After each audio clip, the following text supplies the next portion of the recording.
On the first day of 1956, one of the greatest legends of our time recorded Heartbreak Hotel in Nashville, Tennessee.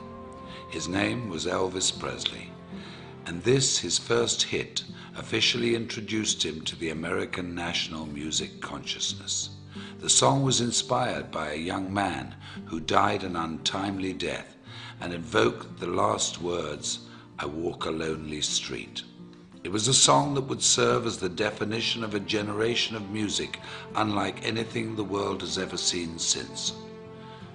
On that day, something else had taken place, perhaps not so momentous at the time, but that would prove to also define a generation, not of music, but of changing people's lives, and who would also die an untimely death as fate would have it. On January the 1st, 1956, in a gritty little neighborhood tucked away in South Los Angeles called La Mirada, Mark Hughes was born.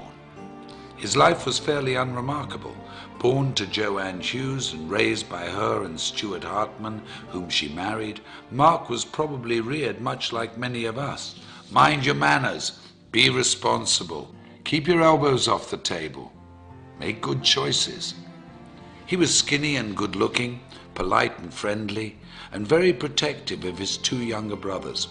The quietest of the three boys, he'd inherited his mother's good looks and Stuart's focus and intensity. Like many families of the day, Joanne and Stuart moved the family to Camarillo to try to provide a better life for them, to build a future and keep the family safe. And like many other families of the day, their not-so-picture-perfect marriage fell apart and resulted in a divorce that would change the family forever. Mark's childhood was like many in the growing suburban community: school, day trips to the Channel Islands, bicycle rides and fishing outings. That all came to an end after the divorce, and Joanne began to chase her youth, trying fad diet after fad diet. It was a scary time for Mark, and when Joanne became sick in 1969, when Mark was just 13 years of age, the family returned to La Mirada. They lived with her parents, Mark's grandparents, Lawrence and Hazel Hughes, who took the family in and took care of them as only family could. But despite their best efforts, and with Mark's never-ending grief, Joanne died of complications from the deadly combination and steady use of weight loss and sleep aids. Mark was only 19 years of age. It was then he decided he would make a difference in the world, with his mother as his beacon, and the goal of preventing what had happened to her happened to anybody else. While fundraising for a California youth group, Mark had found his calling. He was charismatic, charming and persuasive. He'd even convinced then Governor Ronald Reagan to part with $500.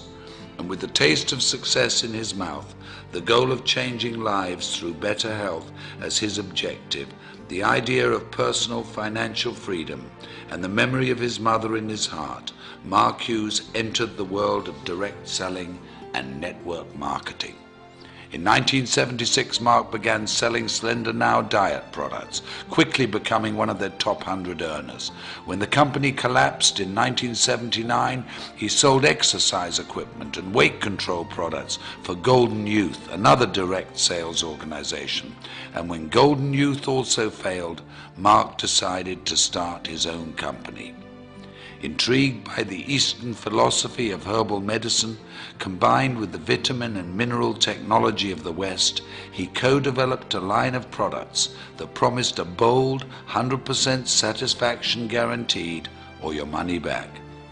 At 24 years of age, Mark Reynolds Hughes, having taken his mother's maiden name, introduced Herbalife in the United States and single-handedly rewrote direct selling history. Unremarkable turned quite remarkable, if you ask me.